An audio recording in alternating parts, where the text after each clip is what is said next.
Welcome to Beyond the Press Box. I'm Yash, joined here with my co-host and analyst Codey Emerson and Will Hatzel today. Get ready to hear great discussions and debates on the biggest storylines in sports. We cover topics ranging from the NFL, the NBA, MLB, college football, and college basketball. So sit back, relax, and enjoy the roundtable discussion between four friends who are passionate sports fans. Before we begin the show, we do want to let you know through our partnership with the Unhinged Sports Network, we've partnered with Fubotv. What is Fubotv, you may ask? Fubotv brings you 100 plus channels, including CBS, NBC, Fox, ESPN, and many more, without the hassle of a cable contract. Don't believe me?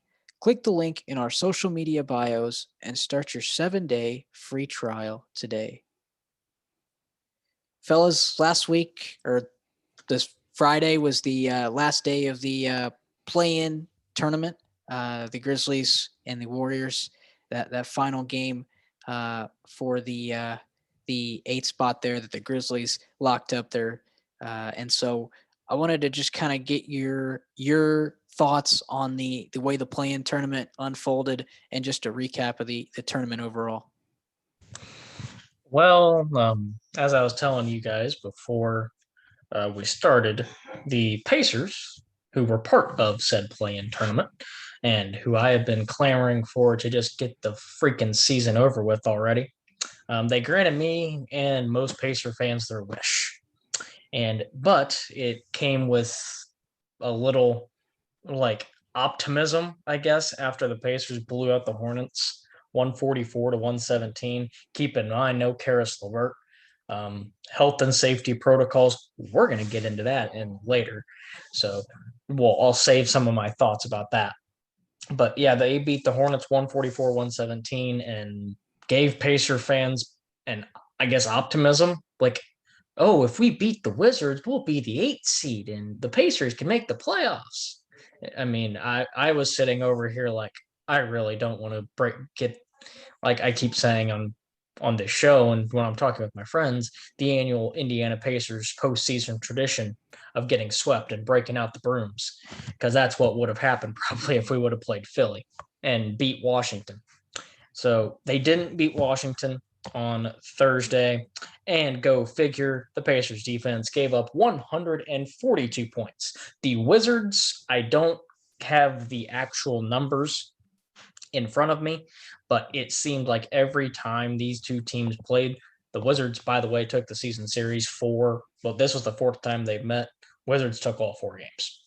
The Pacers have no answer for Washington. They just don't. It seemed like Washington was scoring 130 some odd points per game every time these two teams played. And because Russell Westbrook continued to attack the basket, and with no Miles Turner there, he could just do whatever the heck he wanted. So the Pacers season is, in my opinion, thankfully and finally over. I know we'll probably talk about our team seasons probably later, so I'm not going to get too much into what the future may hold and whatnot, but that's kind of where it went from the Pacers side of things. Some other, overall, the play-in, games were fairly entertaining. Celtics won by 18 against the Wizards, though, but Grizzlies only beat the Spurs by 4. The Lakers-Warriors game, I was so upset that the Warriors lost. I picked the Warriors to beat the Lakers. They had the lead for most of the game. And then LeBron James is going to get brought up a ton during this podcast, kind of a spoiler of what we're going to talk about here in just a little bit. But the fact that people are praising him and giving him all kinds of, oh my God, LeBron, the game, basically the game winner with a minute left, the buzzer beater, the shot clock beater, 34 foot heave that he miraculously made. And he was saying, since he got poked in the eye by Draymond Green, he was seeing 3 baskets. Give me a freaking break, LeBron. Stop. That was a horrible shot. It was a lucky shot that he just happened to make, and people are giving LeBron a ton of more credit than they should. But anyway, Lakers won that one, and then the Grizzlies beat the Warriors. So it sucks that we're not going to get to see Steph in the postseason. So, but hats off to John Moran, the Memphis Grizzlies. They're about actually, when we're recording this on Sunday, they're about to tip off against the Utah Jazz right now. So it's going to be the overall. I think the play-ins, like I said, were fairly entertaining. Um, it gave us a lot of thrilling, exciting games. As far as these game ones have been between yesterday and today as well. So postseason, I consider this the postseason because it's basically a win or go home. I know it's not officially the postseason. Like it's not going to count towards postseason stats and everything like that. But I consider it the postseason. So that's what I'm going off of. And so far, it's gotten off to a pretty darn good start. We've had ourselves our fair share of very entertaining basketball.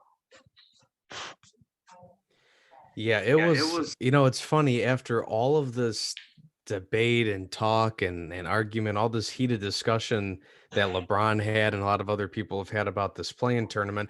It's actually been a lot of fun. I mean, again, it's more basketball if you're a fan, and of course gives teams a couple of teams a chance to kind of, get that last ditch effort to get into the playoffs and to prove their worth. I mean, I think John Morant and the Grizzlies relished in that opportunity, to get in there. They not only survived against, the Spurs, who almost capped off a great comeback. So that game was thrilling to begin with, but then to go in and beat the Warriors again with Steph Curry, who is an MVP candidate. And then you have to deal with, I know obviously this isn't the Warriors team we're all used to. They're still missing Clay. They haven't really kind of refound their identity since losing Kevin Durant and whatnot. That's a whole story for another day. But I mean, this was still a strong Golden State team in terms of, again, MVP Curry and then even Draymond Green and his defense. And for that young Memphis team to not only take on a Greg Popovich team, which, look, Greg Popovich just Spurs, yeah, they may not be the same anymore.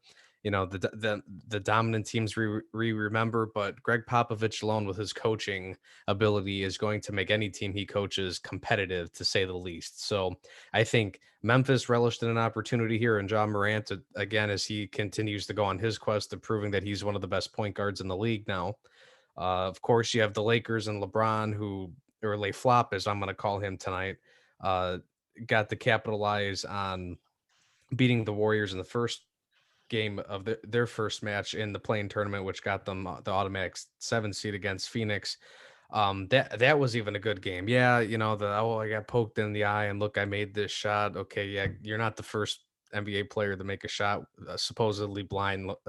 Michael Jordan closed his eyes at the free throw line on purpose in that one game. So whatever. I think we all have attitudes against LeBron today. Everyone listening is gonna eventually find that out. But the West, I thought the games were still entertaining and thrilling.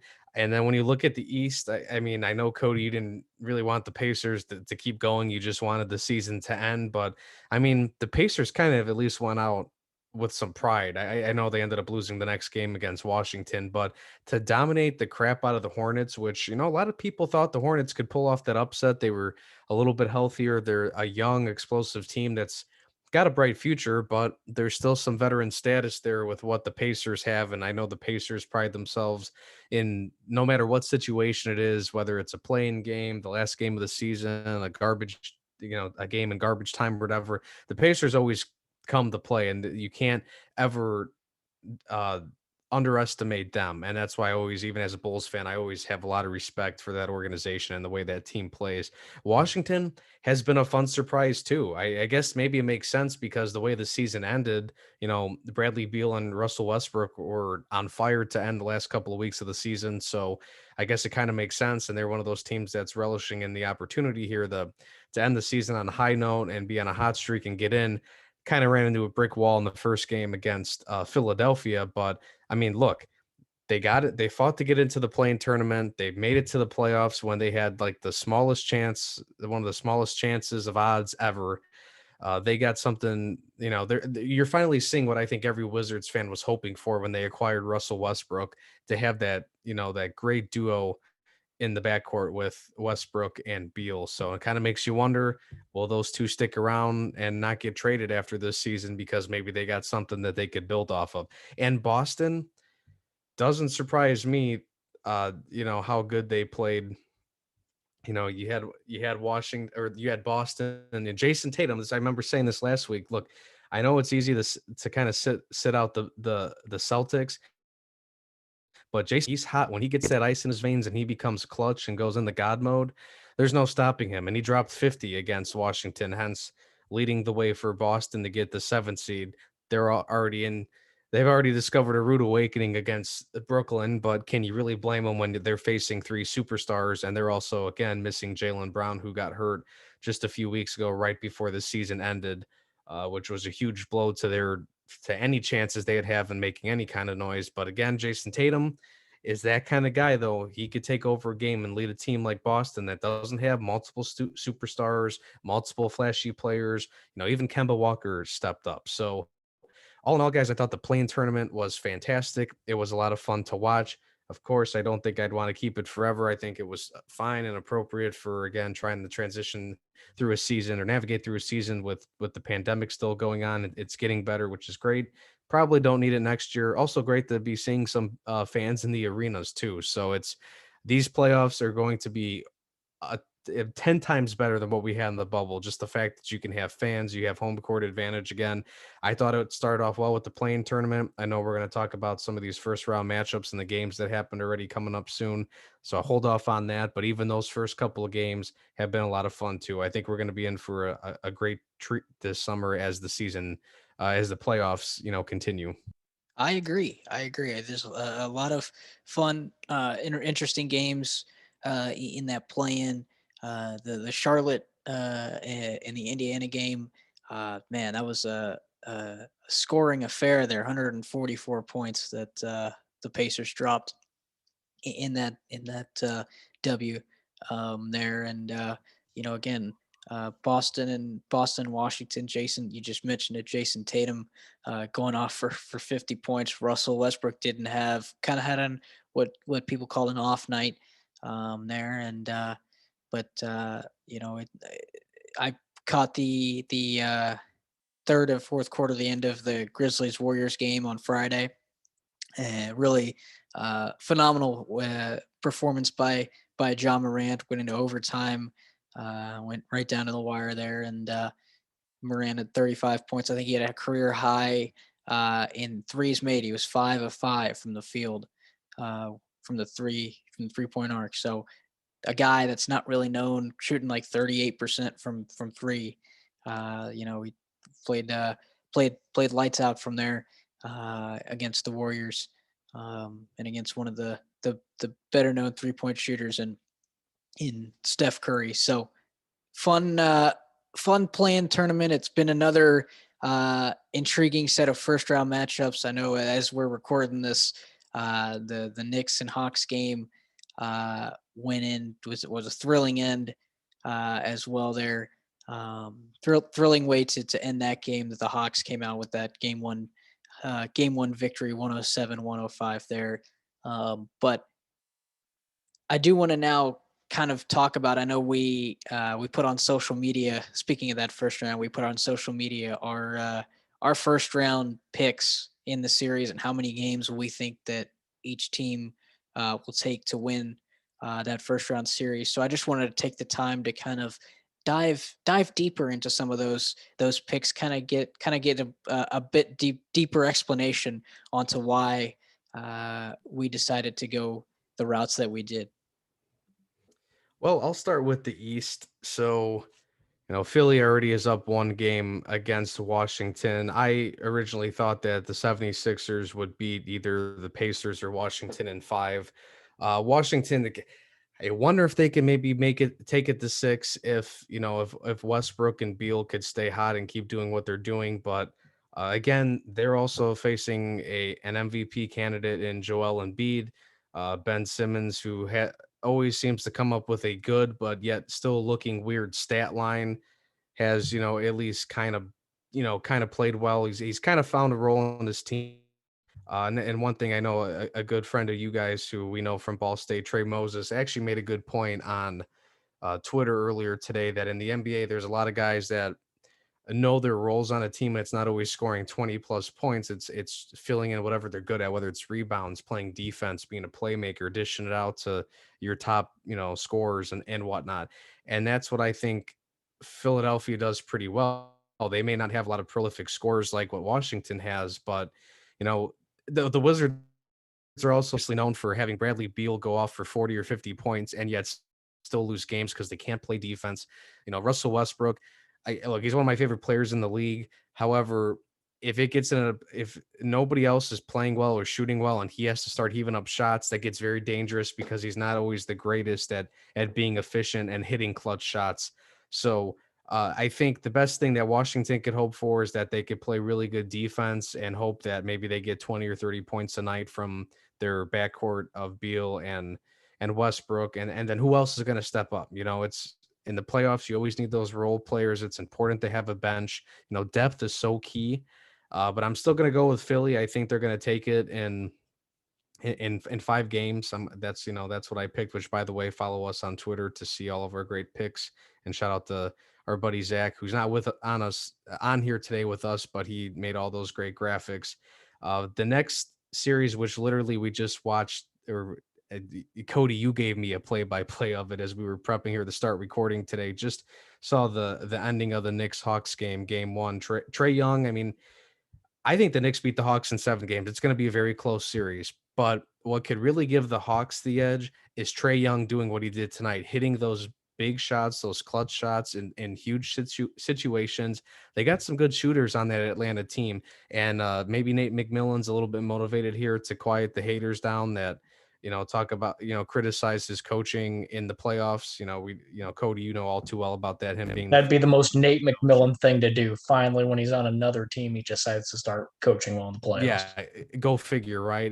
But we'll see. It's just game 1, and if anything, I would say that's more credit to Trae Young for hitting that shot. But the Knicks, Tom Thibodeau already kind of showed some bias today. He had in the final minutes of the game, he had Taj Gibson out there.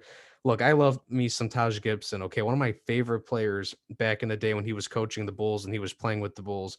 But you can't fantasize thinking this Taj Gibson, Derrick Rose, former Bulls uh play thing is going to stand out. You need to have your best players out there, your best defensive players. You have to find a way to guard and stop all the shooters that Atlanta has, specifically Trae Young. But it's going to be a really good series because, man, it's not just Julius Randle out there playing offense and scoring all the buckets. This is the best Derrick Rose has probably played since being a Chicago Bull, before the injuries. I know he kind of had a coming out party again in Minnesota couple years ago, but you're seeing some vintage Derrick Rose, and you pair that with Tom Thibodeau's great defensive coaching and Julius Randle, who's continuing his coming out party as literally like a star player this year and leading the Knicks. This series, it's so tough for me to pick a winner. Again, I went with New York. I think it's going 7. It could maybe go, it could go the other way if Trae Young keeps making big shots like this, but Tom Thibodeau's defense is going to give them a run for their money. So it's going to be interesting. 2 coaches, Tom Thibodeau and Nate McMillan, 2 guys that have always been kind of criticized for decision making in the playoffs. We'll see who gets the monkey off their back this time. Quickly to the Bucks and the Heat. I have the Bucks in 6. The Heat, I think, have been pretenders all season. Now they did have a fantastic game. The Bucks blew a lead. It went to overtime. Chris Middleton, of course, another great shot, a great shooter, a great clutch player, makes a shot to finish it. But again, Miami, I just don't see them having enough firepower and staying consistent to take on Giannis Antetokounmpo and Chris Middleton. The Bucks have an enormous amount of pressure on their shoulders to get into the finals this year. This is a team that we've been waiting for years now for Milwaukee to make it to the promised land and win a trophy. So I think they're going to be going all out. They basically changed their identity with some of the trades and acquisitions. This is probably one of the best teams that they've had since they've become a contender. So again, Miami, I need to see Tyler Hero. I need to see Duncan Robinson. I need to see these guys continue to support Jimmy Butler. I need to see what they did last year in the bubble last summer. I need to see more of those big plays and some guys to stand out and help Jimmy.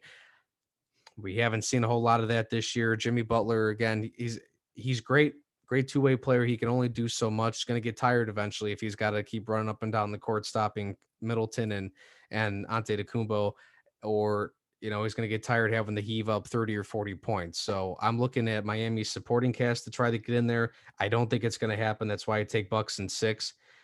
Simply here with the Nets, I think the Nets beat the Celtics in 6 games. I gave a lot of credit to Jason Tatum earlier and even on last week's show.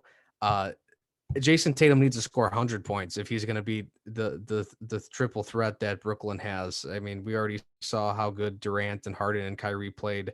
Again, as long as those guys are playing on their game, we question how good their team chemistry is going to be because they haven't played together too much. Well, look, if they each could score 25 to 30 points, they're going to be just fine. Plus, they have a solid supporting cast. They got some good depth coming off the bench.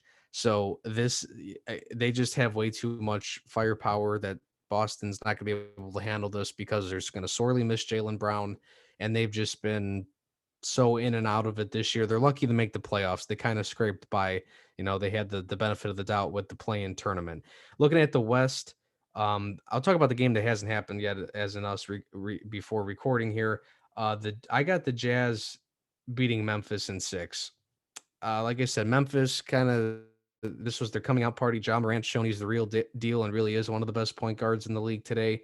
I think Utah having a little bit more experience and kind of being there already and having a little bit more star power, I think they're going to have it. I think they take it in 6. Memphis, I think this is a good starting point for them to get into the playoffs, get that taste of some playoff experience here, and just keep building that roster. I mean, they got to get a little bit stronger if they're going to take on, a team like Utah. They have, fantastic defensive players. They have fantastic offensive players. They're one of the best teams, well suited for being great in transition and being great on both sides of the court. So I just don't know if Memphis has enough to be able to kind of do that with a team that, again, like Utah, like I said, Utah, pretty solid on both ends of the court.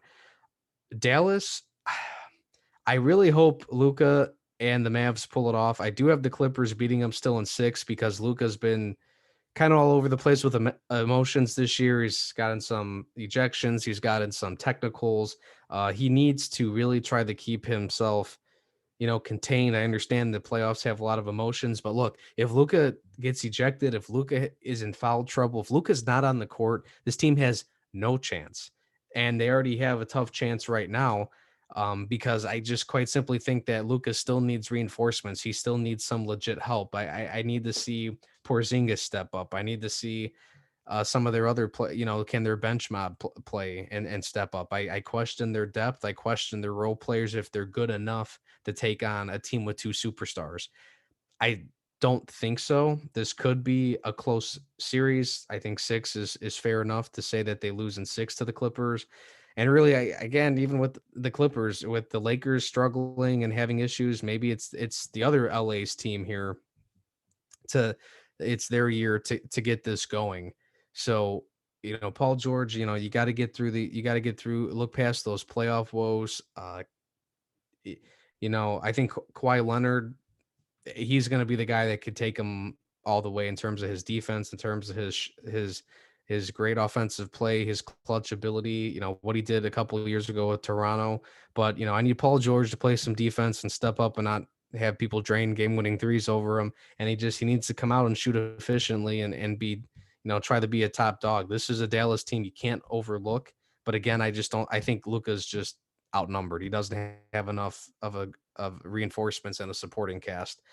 I think the one upset in terms of seeding that might happen here in this postseason is number 6 Portland beating number 3 Denver. Denver not having Murray obviously hurts.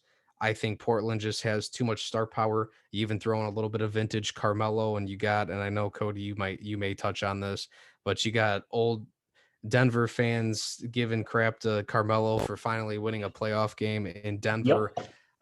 Okay, you want to do that and add fuel to the fire. Look, Carmelo could still hit shots, could still play with the big guns out there. So I think that's not a wise decision. So when you got a guy like Carmelo who's known for taking clutch shots, even at his age, even at his ability right now, I wouldn't put it past him to make some big shots. And again, there's just too much star power on Portland, and they've been there and done that before against some of the bigger teams, the teams that are supposedly the favorites. They've taken it to them. I think Portland's got this series in 7 games. It'll be close because Portland, I don't know if I 100% trust them, but I think they can beat Denver. Lastly, and I love it that Phoenix beat the Lakers today. It was a close game. It was chippy. You know, Chris Paul apparently knocks LeBron down. He hits his shoulder onto the ground, and you would have thought LeBron broke both legs and both elbows and arms. The guy, again, lay flop, as I'm going to call him today, is just ridiculous. And then actually his flopping, I'm not saying it didn't hurt. I know I've fallen on a basketball court before too, playing, you know, in recess or gym class or whatever. It hurts. I'm not gonna be that ignorant and say LeBron's a baby, but I think there was a little bit of a flop in there, which also caused some of his teammates who ended up getting a little pushy shovey with the Suns, ended up getting some technical fouls that might, you know, foul trouble that could have screwed his team over in the long run to begin with in this game. I love that LeBron and the Lakers have fear in their eyes this year. They know they're not the top dogs. You have a not 100% Anthony Davis. I still don't think he's 100%. He's playing well, but these kind of injuries, you can't just expect guys to run back out on the court a couple weeks later and be 100%. LeBron, we've already seen him try to come back a couple of times, had to take more games off because of that ankle. If LeBron's going to go back to his classic Heat days of having the flop and get calls and things like that, LA might be in trouble here. Phoenix, I still got the Lakers beating Phoenix in 7 games. I have a hard time thinking this Suns team, while they're fun to watch and Chris Paul still got it, and Devin Booker is a really solid player, I just doubt that they can ultimately beat the young gun or the big guns, the top dogs, you know, meaning LeBron and AD here. And I just ultimately, I just, even if they were to get past the Lakers, I'm just not sure this is a team that makes it all the way to the finals. It's a fun team to watch. They're really good, but I feel like they fall into that category of really good, strong regular season team. But when it comes down to these dogfights in the trenches and in playoff series, that they're just not going to have it. I think they keep it close with LA. I think the Lakers beat them in 7. I'm hoping otherwise because I'm getting real tired of LeBron James again. So I'm going to be big Phoenix Suns fan for the next week or so. Well, I'll start right where you picked off, or left off, Will, with Lakers and Suns. I have Phoenix winning. I do. I am not this Lakers team, like you said, is the most vulnerable they have been in probably since LeBron James got there. I mean, Anthony Davis got bullied and bullied and bullied some more today by DeAndre Ayton. DeAndre Ayton had, I think, 21 points, 16 boards, and was like 10 of 11 from the field. Isn't that why the Lakers brought in Andre Drummond? Isn't that why, they brought in Anthony Davis to bring in guys who could help, because LeBron can't play in the post or defend guys in the post like that. He'd probably be out on the perimeter a ton. They brought in guys to, help LeBron down low. Well, DeAndre Ayton just bullied all of them today. And then Devin Booker, I mean, dude's a superstar. He's not a star. Some people like question, oh, Devin Booker, what is he? Devin Booker is a bona fide stud. He had, I think, 35, 36 points today, and I'm loving it. I picked Phoenix. I got my picks pulled up here so I don't forget anything. I have Phoenix in 6. I don't even have the series going 7. Look, if Anthony Davis truly isn't 100% healthy, then who knows? LeBron needs to start taking over. I think if we see that killer instinct from LeBron, I think it could go 7 without a doubt. But like I said, I just think this Lakers team's the most vulnerable they've been. Phoenix is just too darn good, if you ask me.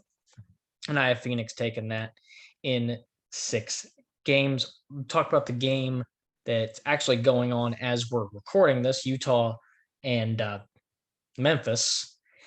With all due respect to Memphis, I have Utah winning this in 5. I think John Morant, Dylan Brooks, Jonas Valanciunas, they can maybe get a game from Utah, but Utah is top 5 in offensive efficiency and defensive efficiency. They shoot it from 3. They're a lights out team from 3. Bojan Bogdanovic, Joe Ingles, Jordan Clarkson, Mike Conley, and then you have Rudy Gobert anchoring the post, anchoring, grabbing rebounds, doing the dirty work for him down there. Probably gonna win Defensive Player of the Year again. Ben Simmons is up there as well, but I think Utah just is too much for this young Memphis team, and because Utah has high aspirations this year to maybe make a dark horse. I mean, it's kind of hard to believe they were saying a 1 seed would probably make a dark horse run to the finals, but Utah no one's really given them much of a chance. But people forget they're the number 1 seed in the West. So I have Utah is without something to prove, and I am taking it in 5. Portland and Denver. Well, I'm right there with you, and I don't think it goes 7. I think Dame, CJ McCollum, Yusuf Nurkic is finally healthy in the playoffs. That if he can stay healthy, that's going to be key. He's kind of battled injury, the last few years, and he is such a vital piece for Utah down low. Michael Porter Jr. is a nice player. So is Jokic, obviously, an MVP candidate, but he can only do so much. Michael Porter can only do so much. Dame I don't think he's going to let his team lose this series. He had 30 plus the other night, and I'll touch on this Melo thing just real quick. Denver was booing Melo. The Denver fans were booing Melo. Look, people forget prime Carmelo Anthony when he first broke into the league in Denver. He helped put the Denver Nuggets franchise on the map. People didn't know who the Denver Nuggets were until Carmelo. Granted, you had Allen Iverson in the tail end of his career, still played pretty well. Chauncey Billups, I'll give those guys definitely helped, but Carmelo Anthony helped put Denver on the map, and to boo him like that and to really not show any respect towards a guy who, okay, he gave you, I can't remember how many years he spent there, but I mean, he gave his heart, soul, blood. I mean, I think they made the Western Conference Finals, 1 year, but couldn't really ever get to the finals. Just the fact that Denver fans are a little salty about Melo now having success at the latter stages of his career is kind of, I really don't understand why they're beefing with him, but it is what it is. I mean, if you're going to poke the bear with Melo, be prepared for what he brings back. And he had 18 points in that first game off the bench. So he'll be extremely motivated to beat Denver in that one. So got Portland in 6. And then to wrap up Western Conference, I have the Clippers taking this in 6. I may have to revise it, maybe 7 now after Dallas took game 1. Luka, he's going to give you 30 plus. What are we going to get from Paul George? Who the hell knows? Playoff P, way off P. Which version of him are we going to get? I have no idea. What you're going to get from guys like Kawhi Leonard. Rajon Rondo is going to orchestrate the offense there too. So it's all on the feet of Paul George to kind of step up and play well.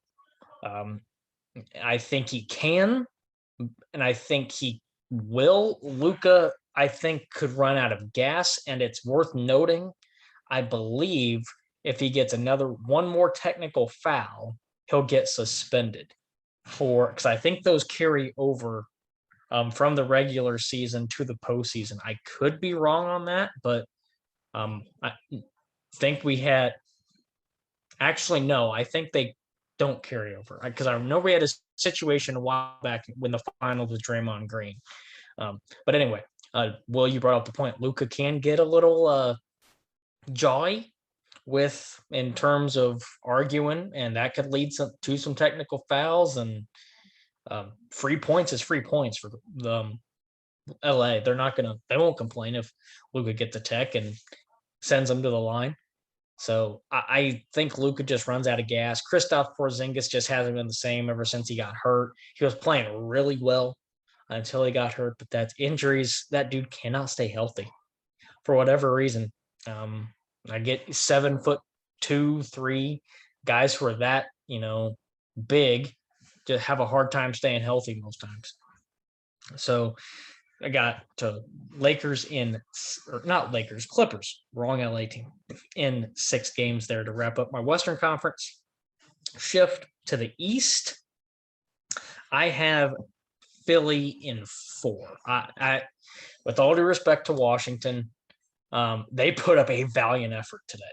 I'm going to be honest, I did not expect Washington was actually leading this game at halftime, but Joel Embiid woke up, and Tobias Harris played. He was the best player the Sixers had today. I think he had 35-ish points. I can't quite remember. But I'll touch on Ben Simmons just for a second. The stat line looks nice. The 15 boards, the 15 assists, the steal, the block. But my whole thing with Ben Simmons is you're paying this man $35 million to score 6 points in a playoff game. And what I've harped on him for the longest time has been ever since he came out of college, we knew he is a great defender. We knew he was a great passer. Knew he was a great, just overall like passer, assist, defense. We knew he could play all that. The question we had was about his shot and his offense. Well, in my opinion, I don't think he's improved that at all since coming into the league. He can finish around the rim, sure. I mean, but he did that at LSU too. I just don't, I'm not as high on Ben Simmons as everybody else is. I'm just, and the fact that he's getting paid so much freaking money just to look, I get you got to have dirty players, or not dirty players, but guys who do all the dirty work is what I meant to say there. And Ben Simmons does a lot of that, but there was pressure on him as the top 3, I think, pick. I think he went number 1 overall. I could be wrong, but number 1 picks are expected to come in and be the face of a franchise. Is Ben Simmons the face of the Sixers? I'd argue Joel Embiid is. And, I mean, you could even argue Tobias Harris is. Because Tobias Harris, I think at the very end of the day, Ben Simmons averaged like 13, 14 a game this year. I'm going to need to see more on the offensive end from Ben Simmons. That's where I stand on the Ben Simmons side of things. Moving on to the Nets and Boston. I think Tatum gets him a game. But if they had Jaylen Brown, I could maybe see them going 6 or even 7. But I just Boston, you underperformed this year. Get it right and just focus on next year, because this Brooklyn team, granted that was only, I think, their 7th or 8th game they played together, but if, like you brought up the perfect point, if all 3, being Kyrie, James Harden, and KD, are scoring 25, 30, you're not going to need to do much else, and it's going to be a quick out for Boston. And I just don't see, even if one of them has a cold night, if the other 2 continue to play well, I think that'll be enough to get them past Boston at least in this series. So Brooklyn takes that in 5. With Milwaukee and Miami, this one I have going 7. And I'm gonna give it to Milwaukee, but I'll give the Heat a ton of credit. That game went into overtime. Game 1 did, and those two teams were battling back and forth, tooth and nail. One thing I will say is, and what concerns me, is Giannis in clutch time. I trust Chris Middleton more. And I'm not just saying that because he hit the game-winning shot this year. Chris Middleton's kind of been the Bucks' go-to guy in crunch time for the past, I'd say, at least 2 years. I mean, you want him taking the big shot because, no offense to Giannis, his shooting has gotten better, sure, but Chris Middleton's just a better overall shooter and shot creator. And you saw he made a contested game winner basically to beat Miami in game 1. And another thing about Giannis I'm going to bring up, which I actually have to go up to ESPN real quick, but I'll talk while I look this up too. Giannis at the line in game 1, guys, was, let's see here. Let me go over to free throws. Oh, show it. 6 of 13. If you go to the line that many times, you better be at least making, I'd say, 75% of them. Giannis continues to struggle with his free throws, and people are going to foul him in crunch time. So Giannis, get it figured out from the line. Because you could argue same with Ben Simmons too, because Ben Simmons is still a poor foul shooter. But Giannis, with his missed free throws, kept Miami in that game. But thank God Chris Middleton bailed him out and was able to hit the game winner, because Giannis went 10 of 27.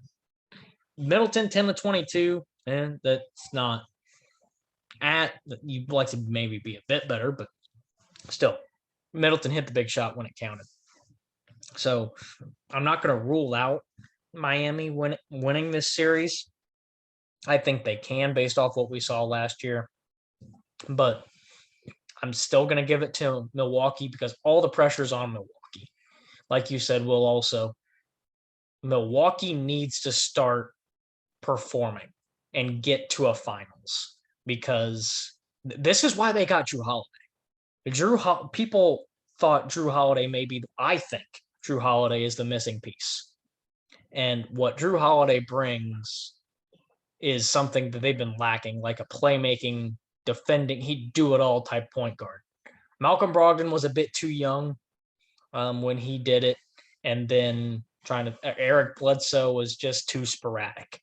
So I think Drew Holiday is the perfect kind of guy to help you have Middleton, Giannis, and Drew Holiday can be that perfect third guy, I think, for Milwaukee. Moving on to the last one, the Knicks and Hawks. I may have to change this one too after watching the first game, but I got the Knicks in 6. Big reason, this was only a 2-point game, and that the Hawks obviously won it on a Trae Young kind of buzzer beater. But let's see, I have it right here. Yeah. Julius Randle doesn't go 6 of 23 from the field, Knicks win that game going away. So I don't think Julius Randle is going to play that poorly again. And granted, Alec Burks kind of saved the day for him by going 9 of 13 and having 27 points. D Rose played well, 17. But Julius Randle, I think, is going to start to step it up. I mean, first playoff game for him. So he'll get it together, and I think the Knicks will eventually win that game series in 6. It could go 7, but I think Knicks will get it together. And still, at the very end of the day, I don't trust Nate McMillan. It may look nice now, but I mean, you just wait till a loss happens, and he'll give you the same old boring press conference that Pacers fans got for 3-4 years. of trying to make adjustments and we need to do this better, and then it'll be the same old boring press conference. So I got the Knicks winning that one. It's going to be fun playoffs. I mean, fun first round. I mean, overall, like kind of what we said with the play-in, we've had a ton of exciting games. One go to overtime. Trae Young hit a game winner with like less than a second left. So a lot of close games, and I'm really hoping that continues. And overall, I'm just the very big one. I'm just hoping Phoenix beats the Lakers. That's kind of what I'm hoping for, like with Will. So just that's that our fandom for the Suns. I'll leave my playoff predictions there, but looking forward to an exciting first round overall. Yeah. Speaking of the playoff fandom for the Suns, that's who I have. I'll start off with the Suns Lakers series. Chippy start, like you mentioned there, Will and Cody, to that series. But I have the Suns. I just want to see, Cody, you've mentioned this before. I want to see Chris Paul win a ring, and so he does deserve a ring. Yeah, I'm gonna go with the Suns here in 7 games. I think may have to change. It may take less than that, but I'll go with the Suns in 7. Depends on how just watching Devin Booker, which hats off to Devin Booker's first playoff game, and he just showed us, like Cody said, why he's a real superstar in this league. 34 points, balled out for him, and DeAndre Ayton, this young Suns group, getting gritty, getting physical against a veteran Lakers team like they are. So I've got the Suns here in 7 games. Switching over to the Grizzlies Jazz game that's going on. The Grizzlies were up 19-15 as we were recording. Now they're down 29-19. Mike Conley just hitting a couple shots there against his former team. I just saw that go down. So but I've got the Jazz here in 5 games. I think that the Jazz are going to prove too much for playoff 12 and the Grizzlies. That's what Ja Morant's calling himself now, playoff 12. So you have playoff P with the Clippers, or as Cody calls them, way off P. Ja a new name, because that doesn't roll. Ja has playoff 12 as his nickname. So it doesn't roll off the tongue. You have to get him a new name. Yeah. He announced it on Instagram and Twitter after they defeated the Warriors on Friday night. So, but I think the Jazz pull this one out. In terms of the Nuggets and the Blazers, the Nuggets have my pick for the MVP in Jokic. I think the Jokic had 34 in game 1. I think the Blazers found a way to shut him down here towards this back end of the stretch there. But I not having Jamal Murray hurts, but I mean, I think it's 1 game in a 7-game series. I think the Nuggets, Mike Malone, Jokic, Michael Porter Jr. and the Nuggets figure out a way to get past Portland in that series. The Clippers and the Mavericks, I've got the Clippers in 6. Again, Mavericks won that game 1, but I think the Clippers, Kawhi Leonard, Paul George, they find a way to pull it together for the Clippers there. And I mean, you've got Rajon Rondo out there running the point, had 11 points in that first game. I mean, Zubac, Marcus Morris, just a couple guys that were contributing there, and then moving on to my my Eastern Conference picks here. Just like you guys, I've got the set between the 76ers and Wizards. I've got the 76ers in 5. I think the Wizards, Russell Westbrook and the Wizards, they find a way to win 1 game. But I think the Sixers proved too much for them. They have too much. They have Embiid. You had not Steph Curry, but the other Curry brother, Seth Curry, kind of go off there in game one. Had 15 points in that game one victory there.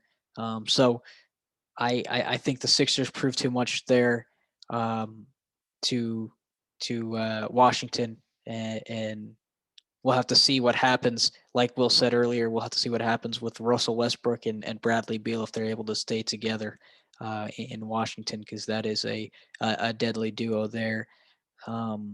Between the Nets and the Celtics, like you all, I have the Nets in 6, though. I think Jason Tatum and Boston find a way to win 1 or 2 games.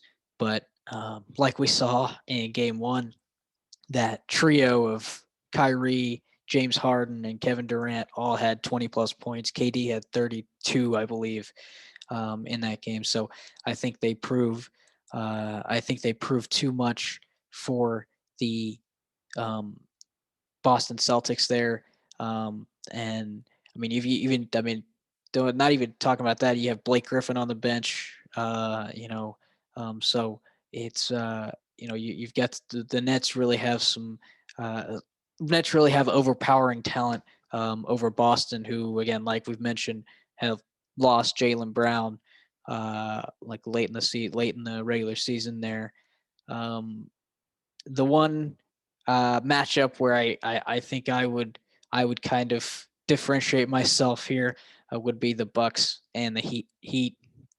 I think the Heat find a way. I think Duncan Robinson at 24. Tyler Hero didn't contribute that much in game 1, but had 10 points. But I think that the Heat find a way. Bam Adebayo and Tyler Hero, Jimmy Butler, that crew finds some way to get past. I know Giannis off the free throw line. Cody had mentioned that earlier. Giannis off the free throw line kind of kept Miami in that first game, and it all depends on the way Milwaukee plays off that free throw line and plays off on the offensive side of the ball to see how to keep Miami in these games. But I think it goes the way if the way the trend goes with the free throws and the late game shooting. I think it'll I think Miami finds a way in this series. I think it'll go a full 7 games though in that series, and then we come to the Knicks and the Hawks in that final first round matchup. I think the Knicks, Cody, you said it best. Julius Randle, it's one off night, but it's a 7-game series. It's 1 game, and I think Julius Randle bounces back. And I've said this before on this podcast, Will. It, all roads lead back to Thibs. So I hoping that Tom Thibodeau can get the Knicks to a series first round series victory there in New York. So those are kind of my picks and our overall thoughts on the our Eastern and Western Conference first round picks there. If you want to see those in visual form, you can go on our Twitter at Beyond the Press 2, on our Facebook as well. You can search for Beyond the Press Box there and find all of our picks for throughout the playoffs. Thank you, as Will said, to our other co-host who could not be here today, Zach Kyleman, for creating those graphics for us and for our social media. So big shout out to him for that. But going back to the Lakers Suns matchup here for a second, LeBron James, or Will has dubbed him today, LaFlop James. He violated NBA health protocols last week. He went to a promotional event for I think he invested in the sunglasses company. And he went there maskless, it was full of celebrities and other promotional advertisers, and the league has said the league has a policy, has a COVID policy and health and safety protocols in place, but the league has said that it will not take action against LeBron James, even though they say he violated those protocols. So there's several high-profile former as well as current players who have spoken about it. One that I saw popped up through my Twitter feed was Charles Barkley. Took a shot at the league and at LeBron, and so I just wanted to get your thoughts on LeBron James overall, the violation of the policy. Do you think it's just, and I think I kind of know the answer to this question, but I want to kind of get more deeper into it. Do you think it's just the league playing into the hands of its stars, and just kind of get your overall thoughts on the situation itself? Oh, absolutely, it's playing in stars. I mean, you know why they didn't suspend him? Money. That's the main reason they didn't suspend him. And look, I don't care if it's LeBron James, if it's Michael freaking Jordan who did this, if they had some kind of protocols and look, granted, they didn't. The league's always done this. I mean, you can go back to and they highlighted it in the Last Dance documentary with Michael Jordan with his gambling, whatever. The league didn't suspend MJ for that. So, I mean, they have protocols in place, and what ticks me off is what's the point in having them if a player openly breaks them and there's no consequence? I just don't understand it. But I do understand it because, like I just said, it's money. But I'm tired of stars getting treatment. Every single player in the NBA, it deserves the equal amount of treatment, whether that be like negative treatment in terms of suspensions and whatnot, or just not getting suspended. They deserve every NBA player deserves the same treatment. I don't care if you're LeBron James or if you're the 13th player riding the bench for the Sacramento Kings. No disrespect to the Sacramento Kings. I was just thinking of a bad NBA team. I mean, but every player deserves to be treated the same. I don't care. I mean, the fact that LeBron James can just go willy-nilly, he could probably he could break protocol tomorrow again, and the league wouldn't bat an eye because they just want him to be out there. They want people to tune in. They want people to obviously come to the games now that you can. Granted, I get COVID is starting to become a little less of an issue with people getting vaccinated and whatnot, and I guess that's a big thing with Dennis Schroeder. His teammate has said he's not gotten vaccinated. LeBron declined to comment if he has or hasn't been vaccinated. That kind of raises an eyebrow with me.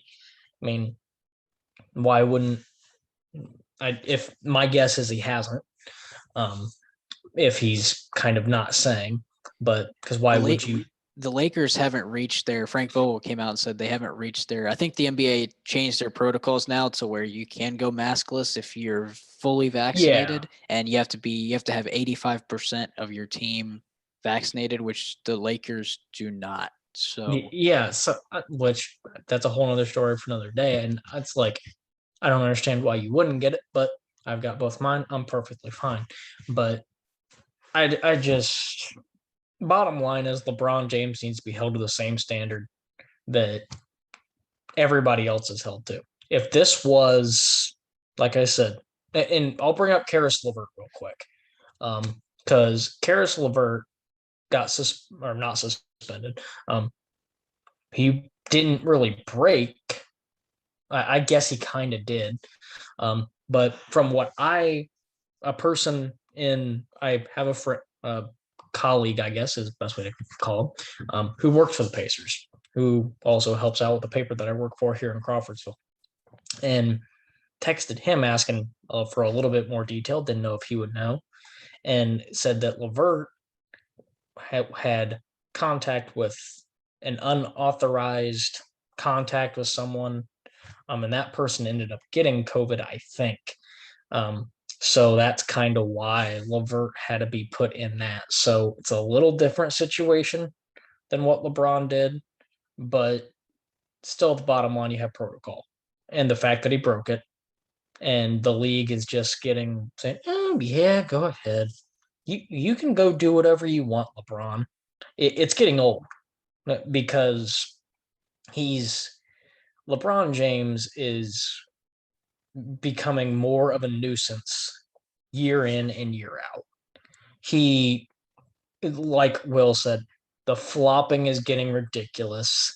The laying on the ground for almost a minute to 2 minutes, holding his head, and just the selling of everything is getting ridiculous.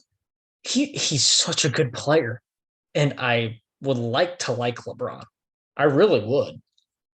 That there's no doubt he's the second greatest player to ever play the game, if that kind of tells you where I stand on a certain argument. But the fact that he just gets to do whatever the hell he wants and does not get punished, it just says a lot about where we are with the NBA. I mean, it is what it is. I mean, players have gotten suspended for breaking protocol earlier this year, and I don't think the league needs to, I think, clear up their protocol a little bit. So I'll hold the NBA to some standard of accountability and credibility on this, but bottom line, it just stars get treatment, and it's all about the money. It's all about people wanting to watch LeBron. People don't actually, we care about the health and safety of our players. Bull crap, you do. Bull. That's complete BS. If you care about the health and safety of your players, suspend LeBron James and do the right thing, because this shows that you just cater to everybody, and you just cater to your stars. So that's kind of my rant. I mean, it's LeBron. It's never going to get fixed. I just wish he'd, stop trying to be LaFlop and act like he gets to do whatever the hell he wants, because he does, and that's just annoying to see. Yeah, I haven't been this fed up with LeBron James since, honestly, his days with the Heat. I thought he was kind of a crybaby and just that typical the princess of the league back in those days. And yeah, okay, there was the heated rivalry between the Bulls and the Heat back then. Vying for the top crown, the top position in the Eastern Conference back in those days. Kind of, it's just, it's one thing to deal with him flopping and his antics on the court and then criticizing the play-in tournament. I've never had an issue with his politics. He believes in what he believes in, whatever, and I kind of understand why in some regards. I don't expect them to have outlandish opinions on things related to some stuff. But the point is, keeping it in the basketball perspective here, the flopping and stuff I just mentioned, that ticks me off. But then what even irks me even more is you're absolutely right, Cody, that the stars in this league, the superstar players get all this treatment that's 10 times better than what anybody else gets. And I totally agree with Charles Barkley, because if it's some seventh, eighth, or ninth man on any other team, even somebody else on the Lakers that comes off the bench and plays, they're probably getting suspended or at least a fine. And LeBron James is going to get none of that. And I could sit here and be a pissed off Bulls fan today and be like, okay, so LeBron doesn't get punished for potentially putting his team and the playoffs in jeopardy of a potential COVID thing. Now, of course, that doesn't mean he went to this event and got COVID, but Zach LaVine, as soon as he tested positive, they automatically kicked him. They already automatically put him on the COVID protocol list for 2 weeks. And there's a good chance that's what ruined the Bulls' playoff chances. Now, Levine had a positive test, so there's a difference between going to an event and actually getting tested positive. Was Levine actually sick? I don't know, but he was put in protocol right away. Why wasn't LeBron put in protocol for breaking the rules? Now, this opens up a whole can of worms because we're also learning with, even us, we deal with, okay, are we supposed to wear a mask in a store? Are we supposed to wear a mask in a restaurant? Because all the policies on masks and guidelines are changing. I can't sit here and say LeBron's the worst person on the face of the earth for going out and doing something, but they cried when he cried with a lot of other players when they went into the bubble last year. Well, if you want to play for a championship, if you want to play, then you're going to do what they want you to do, which is the best thing to help keep people safe and to make sure that they could get on with the playoffs without a problem. And if every other player is supposed to not go to a function or not supposed to go out and do stuff, then he should do the same thing. And yeah, well, Michael Jordan supposedly wasn't suspended for the gambling issues. Some people claim or still stick with that theory that his first retirement was because it was technically a league suspension. Okay, the league had multiple investigations on him. They uncovered a lot of stuff that made Michael Jordan look bad. Now, maybe he wasn't ultimately punished. I'm not one to be a big conspiracy theory guy with stuff like that. But look, Michael Jordan got some flack and had his image, I don't want to say tarnished, but kind of blemished a little bit with the big bets and the gambling and the people that he, was passing around money to and getting money from for this stuff. Not saying he did anything wrong or illegal, but they at least the league jumped all over him for that. You haven't heard the league say anything about LeBron and breaking COVID protocol. I mean, if they don't even fine him, I think that's extremely disappointing. And you would think that they would have held him out until he tested negative, which he would have had to test negative twice. I thought that's at least what they were doing beforehand. Yeah, that's my thing.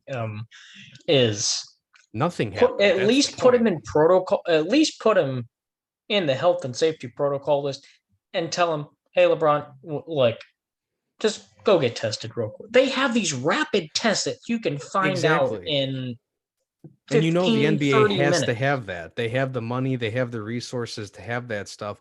Why wasn't that implemented? Yeah, so it's just like also put him in protocol till he at least gets his negative test back. Because and let's talk about the worst case scenario real quick. Let's say he did test positive and then there's an outbreak within the Lakers organization. Okay, now you made it all the way to the playoffs with a couple of hiccups and bumps in the roads of players and some teams, but we're here. We made it. We had a successful season. We're in the playoffs, and now he's going to get and I'd say the same thing if it was Joe Blow on some other team or some other superstar in any of the other teams in the playoffs. Now we're going to potentially put the playoffs at risk because of this, because we're too afraid to touch the king. Nobody said suspend them for the entire season. Nobody said, and you don't even have to punish him. You don't have to fine him. You don't have to suspend him. The point is, why does he get away with this? Yeah. Put him in protocol for 10. I think it's 10 to 14 days, depending on. So at least he he can test negative twice, and that's fine. And I'm okay. Yeah, I'm okay with that being flexible because realistically, him not playing for 2 weeks, you're talking the Lakers may not be in the playoffs by the time he's out of the 10 to 14 day thing. I can understand bending those rules a little bit because realistically, you don't have to wait 10 days in between test results and stuff like that. That's already been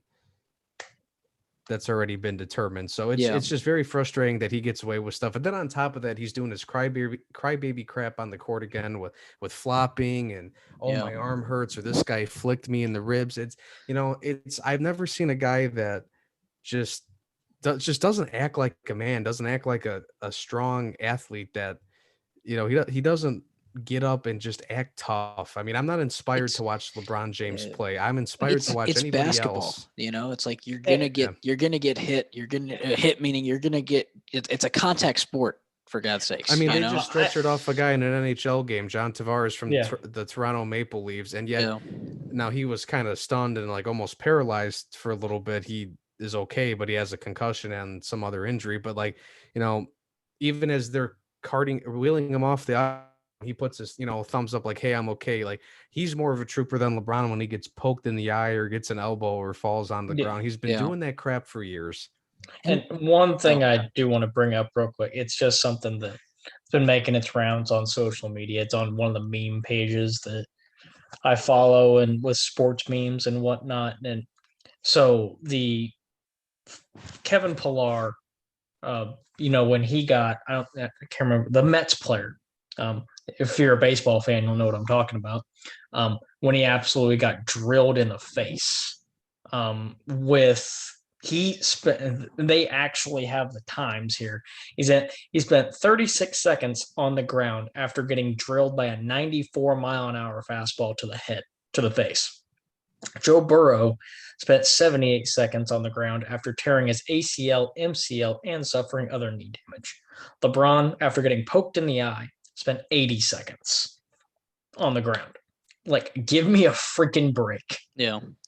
And it's like when you see him, when you see him getting away with this in the NBA, and I like how, he's inspiring kids, whatever he's building. He built a school in Akron to inspire kids. But what kind of message are you sending to like the younger people? Is that like you can do this type of stuff and still get away? Like you don't have to follow, though. You can still break the rules and you can still get away with it. What example is he setting for his son? Yeah, that too. Who is most likely gonna, I'm imagining, wants to follow in his dad's footsteps and be in the NBA.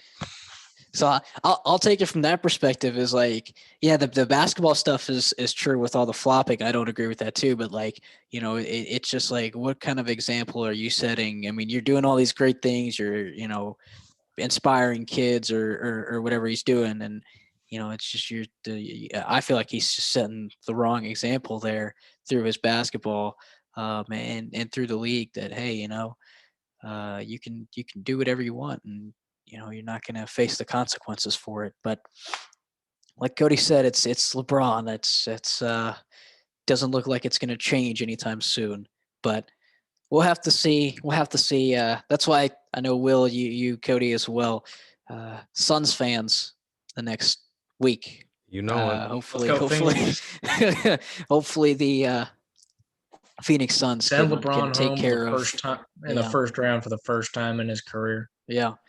Well, he's a part of a road team, I think, in the playoffs for the first time in the first round. So we'll. You're probably. Geez, yeah, you're right. So we'll have to see. Got home court advantage with the refs. That's true. Night, so it's okay. That's true. That's true. Yeah, good point. But with that being said, we want to let you know that you are listening to Beyond the Press Box with Yash Padee, Cody Emerson, Will Hatzel, and Zach Heilman.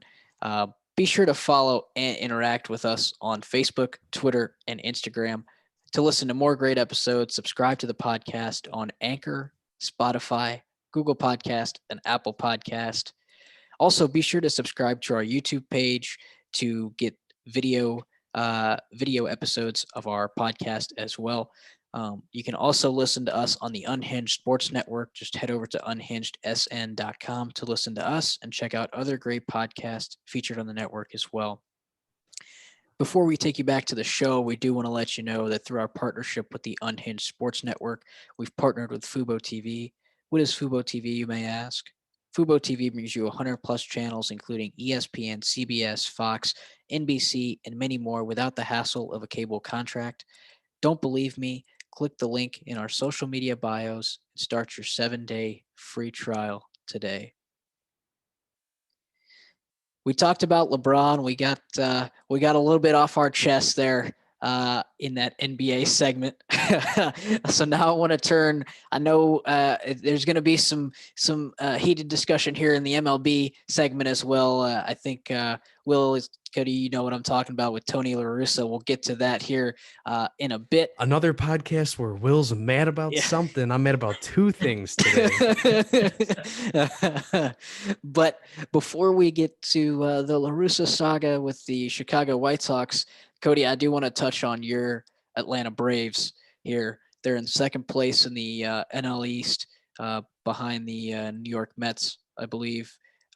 Ronald Acuna also leads the MLB in home runs this season with 15 so far, and they played the Pirates. I think they won the series. Yes, 3-1. Yep, 3-1. Yep. So they won that series against the Pirates. They'll start a series against the Boston Red Sox on Tuesday.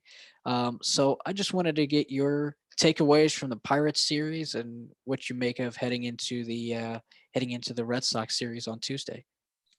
Well, I was a little concerned after they dropped game 1, 6-4. But they quickly made up for that by dropping a big old 20 bomb on Pittsburgh. To kind of preface our Tony La Russa comments, we put the Braves hit 2 grand slams, 7 home runs, and the Pittsburgh threw a position player in there. And one of the 2 Braves grand slams was off said position player, which made the game, which Braves were up 15-1 at that point. So that grand slam made it 19-1. But yeah, the Braves, they're treading along, 2 games under 500 still. But as I keep saying, it seems like every time we talk about baseball and the Braves and our teams on this podcast, the Braves are still dead right there. The NL East is god awful this year. With so much, and it seems like I keep saying that every time, but no team seems to want to break away from this division. The Mets are, the Braves are, I think, 2.5 games back, and they're 2 games under 500. The Mets are 21-19 and are in first place in the National League East. So that you can make an argument that the NL East is probably the worst division in baseball. And I thought coming into the year, I thought it could be one of the best. So far, it has not lived up to expectations. But the Braves, it seems like every single chance, and this is one of my things that I'm going to be watching for going in the Red Sox series, who, by the way, Boston leads the AL East 29-19. I'm kind of concerned about that. I didn't expect Boston to actually play well at all this year. But there they are, first place in the American League East.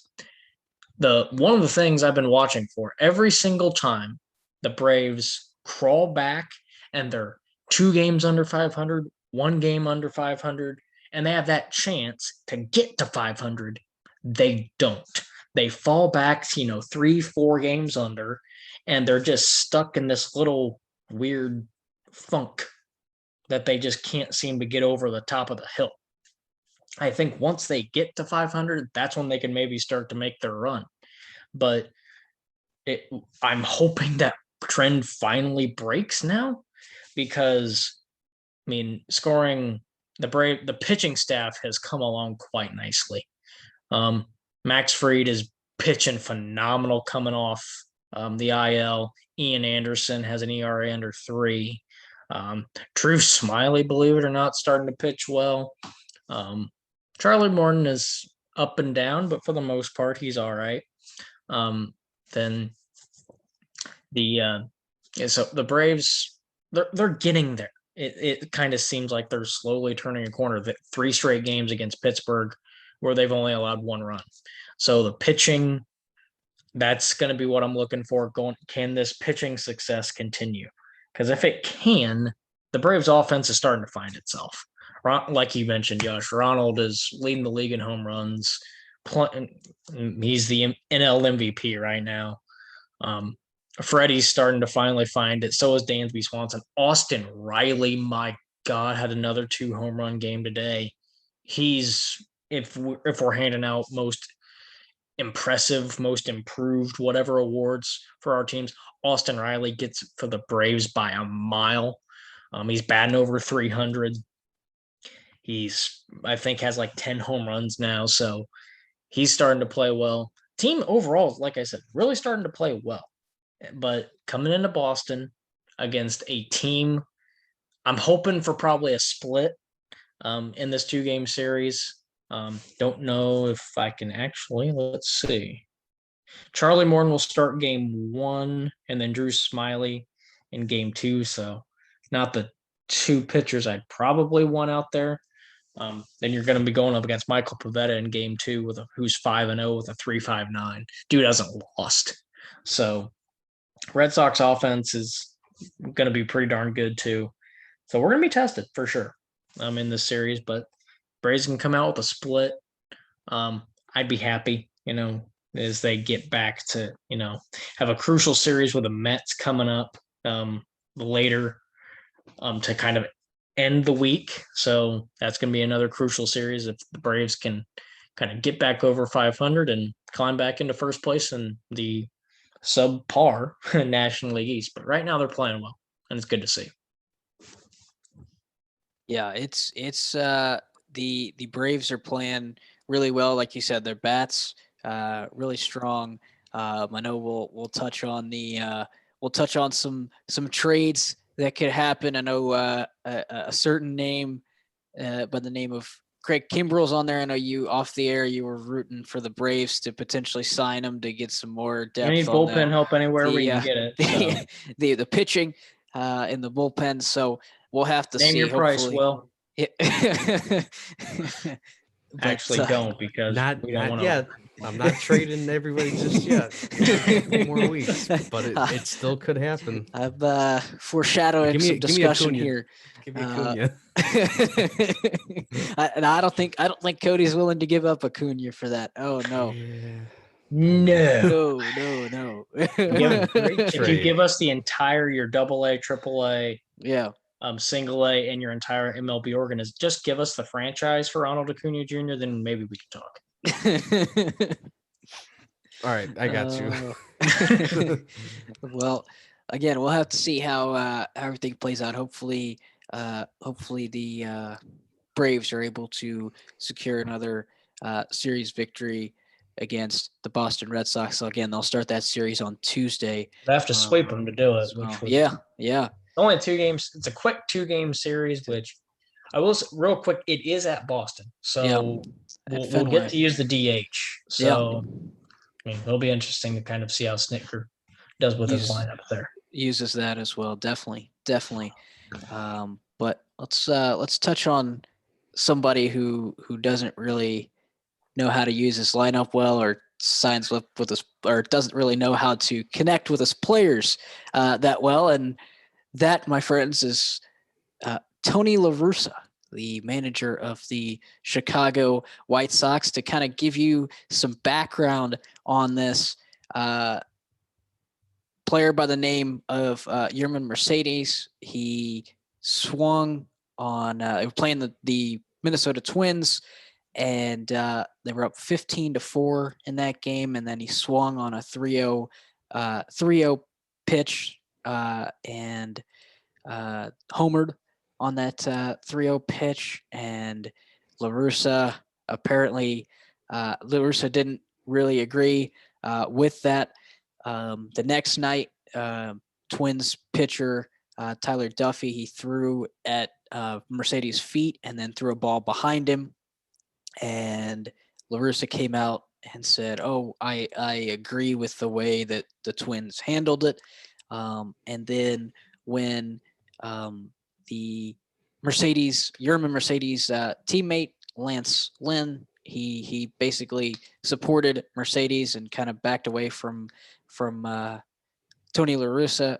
La Russa made the comments, quote, "Lance Lynn has a locker. I have an office. There's a difference." So, I just kind of want to get it's kind of a background on the situation, a quick synopsis of the situation, but I just kind of wanted to get your thoughts on the Tony La Russa saga that's unfolding within the Chicago White Sox organization, and kind of get your overall thoughts on the way the organization heading now, which I think it's one of the best, one of the better records in the league in the MLB. So, Will, your overall thoughts first before we start this conversation.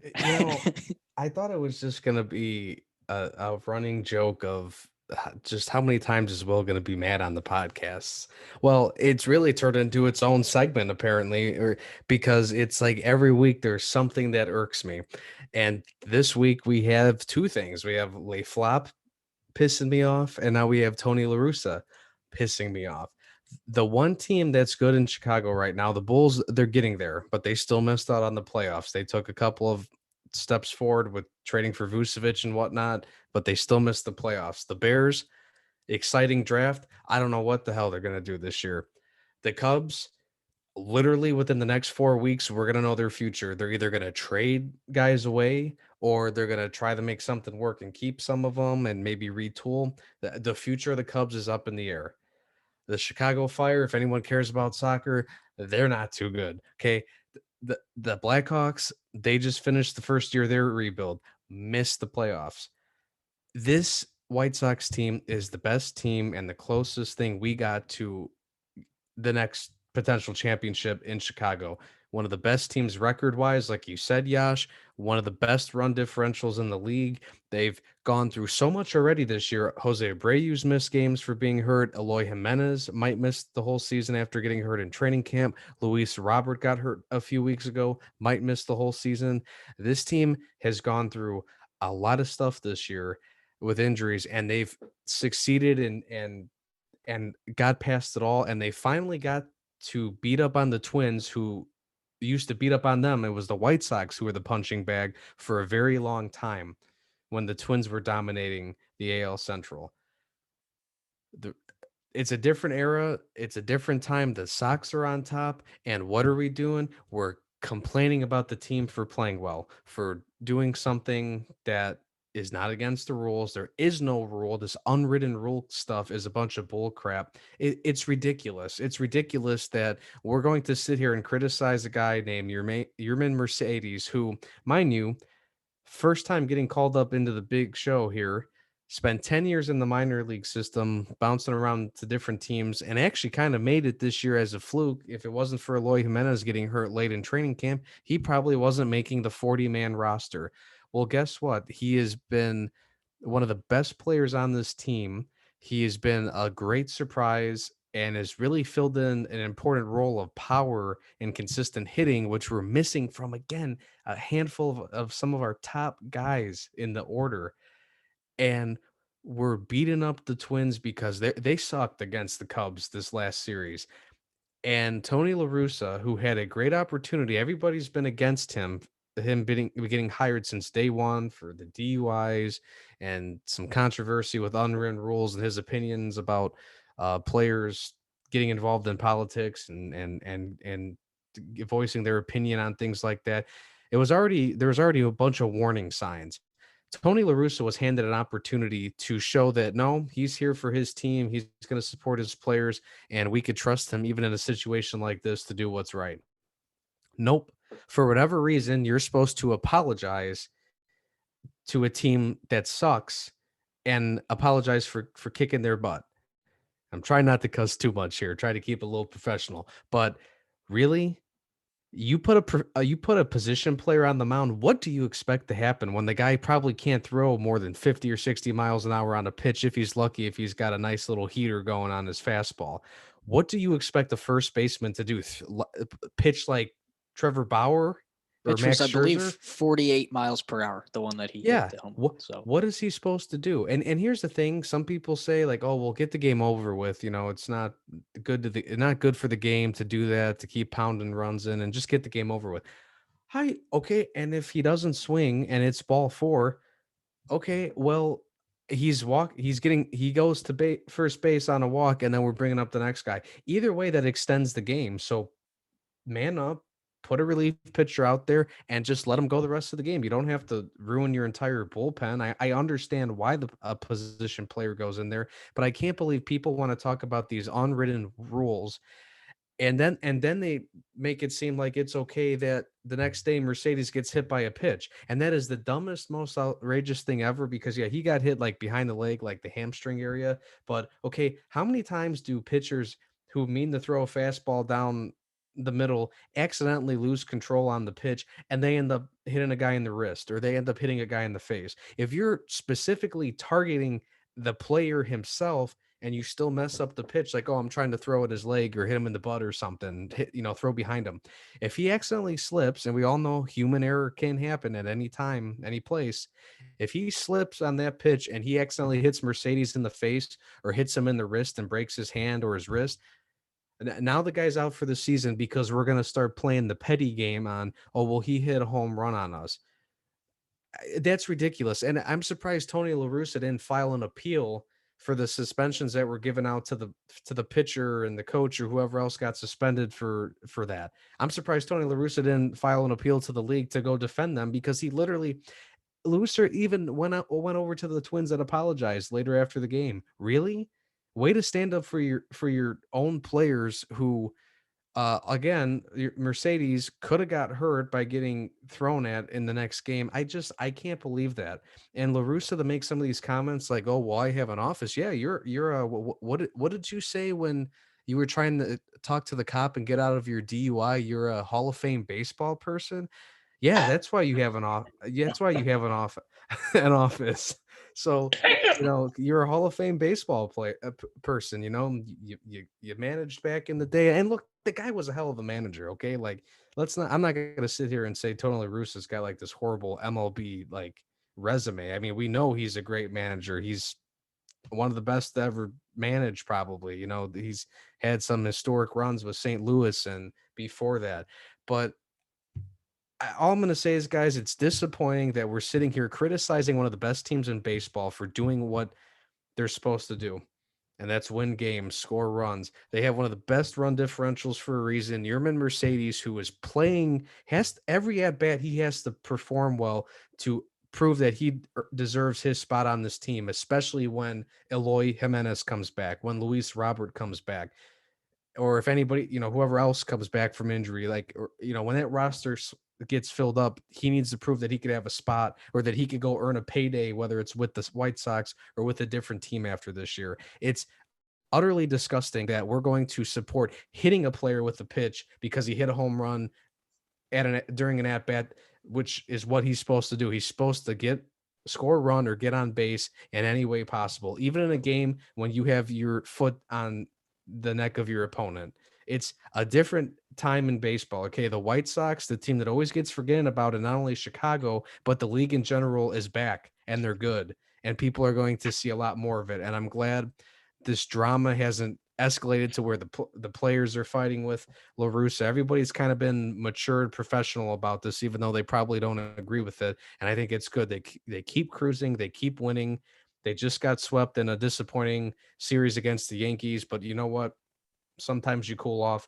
And I'm just going to end it with this, guys. It just upsets me that we're criticizing one of the best stories in baseball with Mercedes, one of the best teams in baseball. And I'm sitting here as a Chicago fan just thinking, like, really?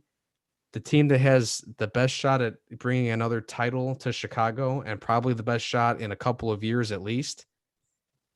And this is what we're going to do. And we're going to condone hitting and potentially hurting a player. It's a joke. These unwritten rules, you could shove it somewhere.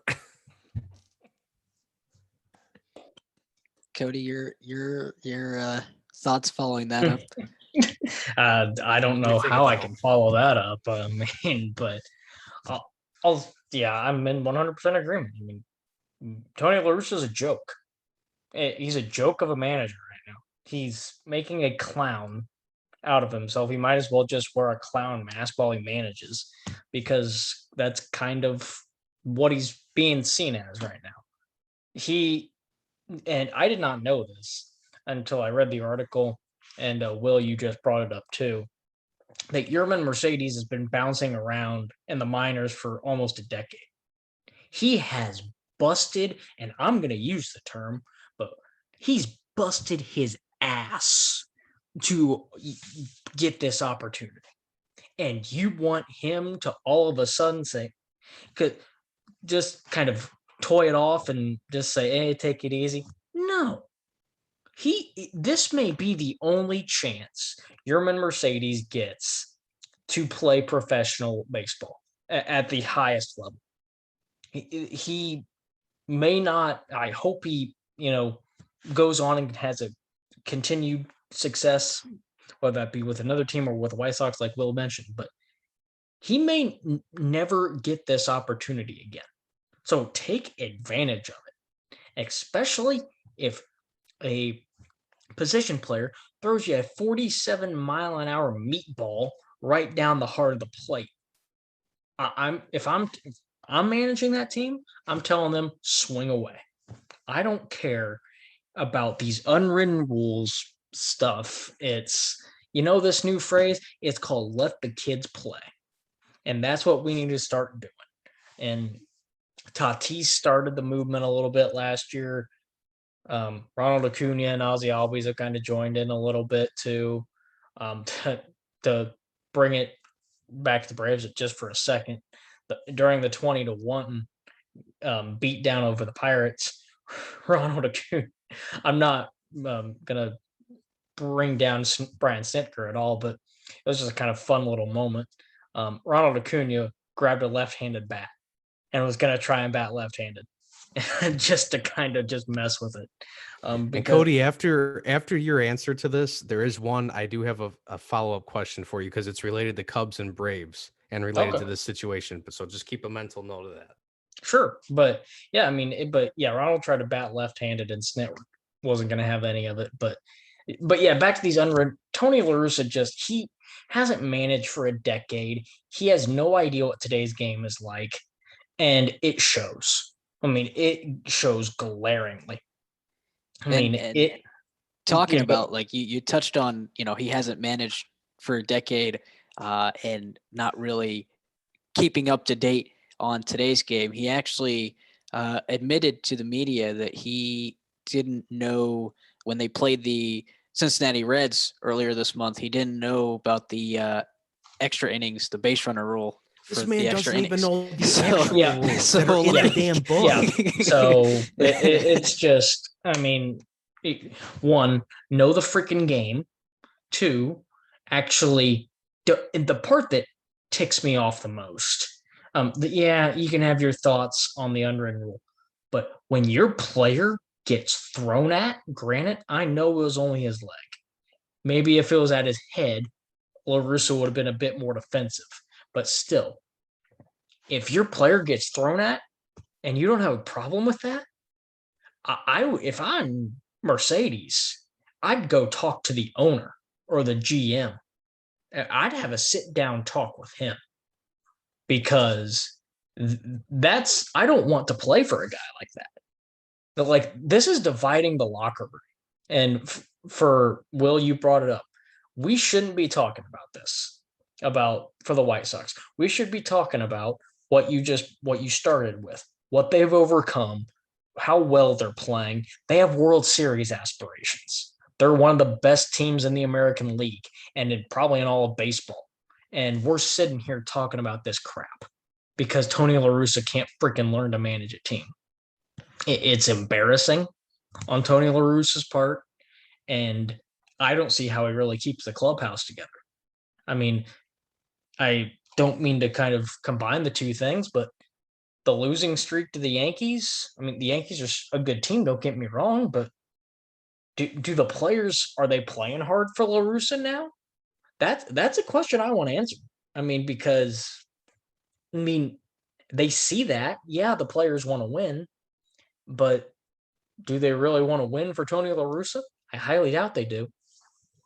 Yeah, the comment that stuck out to me was, when two of the White Sox players had supported Mercedes, and then La Russa came out and said, "Oh, this is this is why they have lockers and I have an office," or something. That stuck out to me as like, oh yeah, you're really now dividing this clubhouse and this team and tearing it two different ways there. So, he's a Hall of Fame baseball person, Yeah.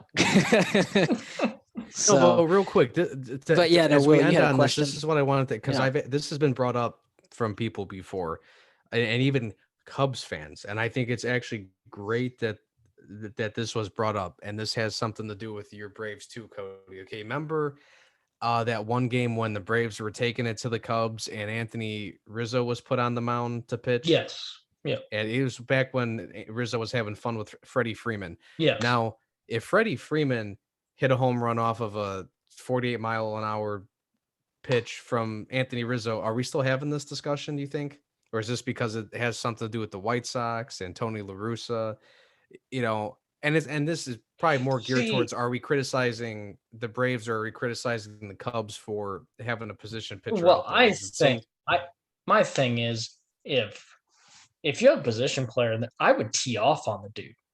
I tell the manager, hey, look, I mean, this is your fault for putting this guy in. Poor position player who guys are probably going to go in there and try and tee off on him. But with the situation with Freddie Freeman and Anthony Rizzo, that was just because, I mean, I don't know if Rizzo is your designated position player pitcher. I don't know how that term or position is kind of used, but also, I mean, those two, Freddie Freeman and Anthony Rizzo, are just buddies. I mean, I don't buy too much into that. I mean, I love that actually when he struck him out. I mean, that was made headlines and whatnot, but I don't know. I'm just not a fan of putting position players in there. Like you said, you have long, there is a definition of a reliever called a long reliever. You have guys who can throw multiple 3, probably 4 innings out of you. At least you should. So put those guys in if it's a blowout in the last, 3, 4 innings of a game. Just use one guy. Don't throw. I hate these this is a lefty, I gotta throw a righty. This is a righty, I gotta throw. Stop. And If people you're the think it's disrespecting the game to hit a 3-0 pitch. I think it's No, it's not. disrespecting the game to put somebody that has no business on the mound. Yes. And we just had a couple of different conversations on previous podcasts about how to make the game more entertaining and things like that. Yeah, some people get a kick out of, putting a position player out there, or who doesn't love the interaction between Freeman and Rizzo? But I just don't see how that's the solution to solving baseball's problems with keeping people informed or keeping people involved in the game. Like, and it cracks me up how people think that's disrespecting the game is to hit a 3-0 pitch. I'm sorry. I respect pitchers duels and things like that. But when I watch a game, I want to see that ball get hit, whether it's hit and it goes foul last second, or if it gets caught on the warning track. I mean, the ball in play, no, regardless of the situation or what the end result is, the ball in play is what's important in baseball. And it's just frustrating. Like I said, I think it's just really absurd that there's so many good storylines with the White Sox, and we're going to sit here and vilify a team and specifically a player because he did his job. So get out of here with these stupid rules. Oh yeah. Yeah. It's It's yeah, it is what it is. it's a tough. And the other thing is like, the Twins complaining about they hit a home run on us and this and that. It's like, well, It's like you said, it's your fault for putting a position player on the It's your on the fault mound your there. team What do you is in that expect? position to begin with. Your starters sucked. I Yeah. mean, sorry, your starting pitcher absolutely sucks that day, apparently. Yeah. I mean, don't blame like Will said, don't blame the offense for being good and doing their jobs. Yeah. I mean, it's the unwritten rules. I know we touched on a couple podcasts ago. It was like the biggest questions that baseball has to answer as it heads into the future. This is, I would say, outside. I know we talked about the collective bargaining agreement and everything, but this is another big one that baseball really has to look at, and it's unwritten rules, unwritten rule saga, and how you can see how that's playing out right now with Chicago with Tony La Russa and what the White Sox are doing. And like Will said, it's and Codey, you mentioned it's been in the league, hasn't been in the league in the last decade, or hasn't been up to date with the league rules. I said he doesn't even know, or he mentioned the media that he didn't even know that the extra innings, the the base runner on second. He didn't know that rule, and some others as well that he told the media. He found out from the media those rules existed in the present day game. So, it's just interesting, intriguing to see how he's managing a team and he doesn't even know the rules of today's game and the way that today's game works. He's kind of, well, you mentioned, or Cody, you mentioned this off the air. He's managing like he's back in the 80s and 90s. And that's not that game. The game has changed so much from that time period that, you have to adapt. And if you can't adapt, then you shouldn't be in that position. But again, Chicago, one of the better teams in the league, has, as Cody mentioned, World Series aspirations. We'll just have to see how this roadblock with Tony La Russa, and that's also, you brought up a good point there. The loss to the Yankees, and the motivation that these players have now.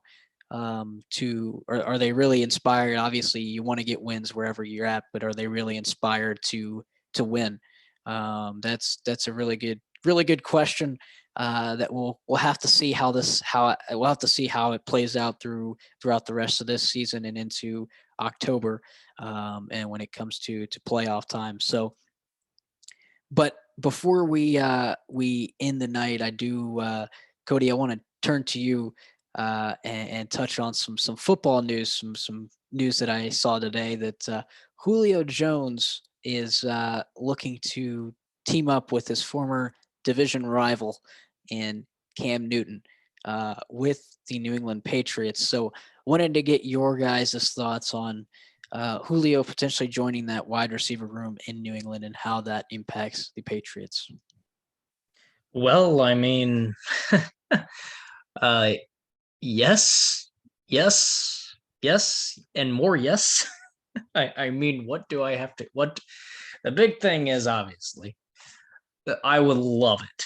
I mean, if Julio could come to New England, granted, it wouldn't, be for an extended period of time. Julio is starting to slowly decline, but he's still a elite wide receiver. And why he has interest in playing with Cam Newton, I'm not quite sure, but hell, I'll take it. The big question would be, what in the hell do the Patriots have to give Atlanta? I'd be curious to find that answer out. It's probably a decent amount of picks. Probably I'd say at least two, maybe 3 first-round picks. I don't know. The cap number I still know is pretty big for Julio. But regardless, he is an immediate game changer for a team that is in desperate need of a big-time playmaker at the wide receiver position. With all due respect to Nelson Aguilar, Kendrick Bourne, and those guys out there, the wide receiver spot, you still want your number one, who can I throw, like, goal line targets, fourth quarter, who am I going to throw the ball to? Patriots still don't have that at the wide receiver spot. I think they got some good pieces in Hunter Henry and Jonnu Smith, but they've still lacked that wide receivers. And if you can somehow get Julio Jones, my God, I just love it. I really would. He's a freak of nature. He can almost make any catch. He's a first ballot Hall of Famer, if you ask me. And he wants to, I don't know if we've actually heard from Julio, who says he wants to be traded, but if the Falcons want to move on, and it's probably in his best interest to start looking at teams and saying, I want to play here, I want to play there, I want to play there. Matt Ryan, I think he said earlier this week that he credited on Instagram. He said he credited Julio Jones with helping him elevate his career. So Julio's like I said, a first ballot Hall of Famer, and makes any quarterback look good. So I'd love it if he somehow, some way ended up on New England. I sent the Bleacher Report article to you guys in the chat with the little, purple devil horns emoji with the with three of those, because if Bill Belichick would finally be able to get his receiver, and it seems like people, after a stupid, crazy offseason and free agency where he spent all that money, to add Julio onto that mix would just that'd be the sugar on top of the Patriots offseason. And I'd love it to happen. I mean, that's all I got to say about it. Julio, if you're listening, um, come to New England, please. Bill, if you're listening, make it happen, and make this Patriots fan happy. Will, your thoughts on Julio potentially joining the New England Patriots? And there's quite a few intriguing options. I mean, look, that'd be huge to the Patriots because I mean we know how much they invested in free agency here. I mean, putting you bring Julio in. I mean, I was, even when we were texting about this, I even said, look, okay, it's Cam's show for now, but eventually when they try to get Mac Jones out there, I mean, to have a stud receiver like that to throw to and get your career started with, I mean, it's going to make him feel like he's at home again in Alabama with the wide receivers he had. So, that would be great for even him. I mean, like you said, Codey, is Julio a long-term option? Probably not, but I mean, maybe you get a few seasons if all goes well. We'll just see what happens. I'm even looking at Tennessee, Yash. You guys need to replace Corey Davis, which I know Corey Davis could be replaced with almost anybody that would be probably a lot better and a lot more reliable and consistent. But Julio and AJ Brown, look, that is what's going to help elevate Ryan Tannehill to the next level. Tannehill, I think we've seen where he's going to peak and where he's going to be. I think he's reached his ceiling, and it's not a bad ceiling to be at. But I think to really get Tennessee going and really get over that hump to not only automatically get into the playoffs, but then try to make a deep run, you got to have more star-studded talent around a quarterback who's good, but we all know Tannehill's not a superstar quarterback, and even Derrick Henry was pushing for him not too long ago either. So even if you get, even when you get support of Derrick Henry, I mean, I'd be scared of that Tennessee offense, knowing if they had a great ground attack to go with, an improved, aerial attack at that point. The Colts, I've heard people mention, okay, the Colts, they're getting to the end of the era of T.Y. Hilton. You have Michael Pittman and Paris Campbell that are still young and they're still developing. And the Colts I think the Colts, honestly, they're in that win now mode. That's why they have Carson Wentz. That's why they're not going with a young guy that they drafted. They're not, this isn't a team that's looking to rebuild or win 6 games this year. They're looking to win now. So Julio makes sense on the Colts, in my opinion. The Chargers would even make sense. Keenan Allen, Mike Williams, Julio, a great trio there for Justin Herbert, a young quarterback who took off last year in his rookie season. Who else? Well, I hate saying this one because it makes me cringe because we're so close apparently to the Packers' demise. This is the final chance for the Packers to make Rodgers happy and to really make that move to not only get them into the playoffs again, but to legitly get to the damn Super Bowl. Can you imagine the Jones brothers, as we'll call them, with Aaron Jones and Julio Jones? Now, the Packers at the moment, again, still don't have a lot of cap space, but maybe this is what makes Rodgers willing to do an extension or restructure some of his deal if they bring in a guy at a position that he's been ticked off at the team about for not improving at, and that's the wide receiver position. Him, Devontae Adams, and Aaron Jones. Oh my God.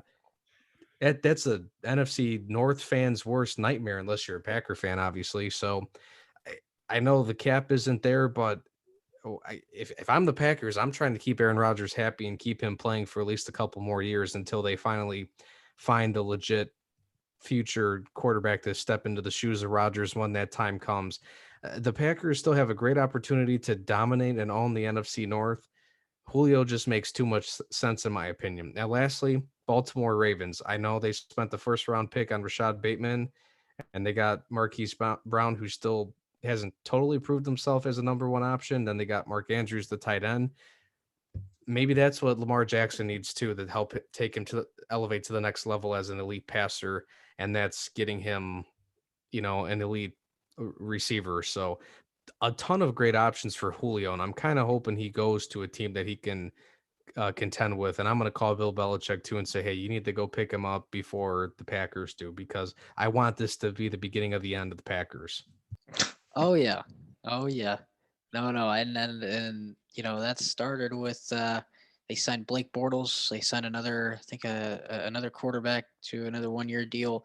So they have a couple of Jordan Love, Blake, him, and now Aaron Rodgers. I think they're, again, like I said, the Packers are. Although Matt LaFleur has come out and said, I still want to see number 12 in a green Packers jersey, but Well, no shit. no, yeah. But I don't see that happening in the future. Maybe we'll see. Maybe this like Will said, maybe they make a move on Julio. Maybe Aaron Rodgers stays in Green Bay, but we'll see how it turns out. But I mean, New England, like Cody said, it makes good sense for him. The Chargers, like you mentioned there. I know the 49ers have been mentioned as well with Trey Lance. Team up with Trey Lance up there in San Francisco in the Bay Area. So, like you said, Will, a lot of intriguing options for Julio Jones. And like I mentioned, Matt Ryan, who this week credited him with elevating his game, can go into a team and really make a big splash and elevate the quarterback of said team's game with his play on the field overall. So, but with that being said, we do want to let you know, we want to thank you for tuning in to Beyond the Press Box. To stay up to date on content and to even join our debate, please like and follow us on Facebook, Twitter, and Instagram. Just search Beyond the Press Box and look for our cool red logo. To listen to more great episodes, be sure to subscribe to our podcast on Anchor, Spotify, Google Podcast, and Apple Podcast. Also, make sure to subscribe to our YouTube channel as well. We have video versions of our podcast on there as well. We also want to let you know we're a proud member of the Unhinged Sports Network, so make sure to head over to unhingedsn.com to listen to our podcast and many other great podcasts as well. But with that being said, we want to thank you for tuning in and have a great rest of your week.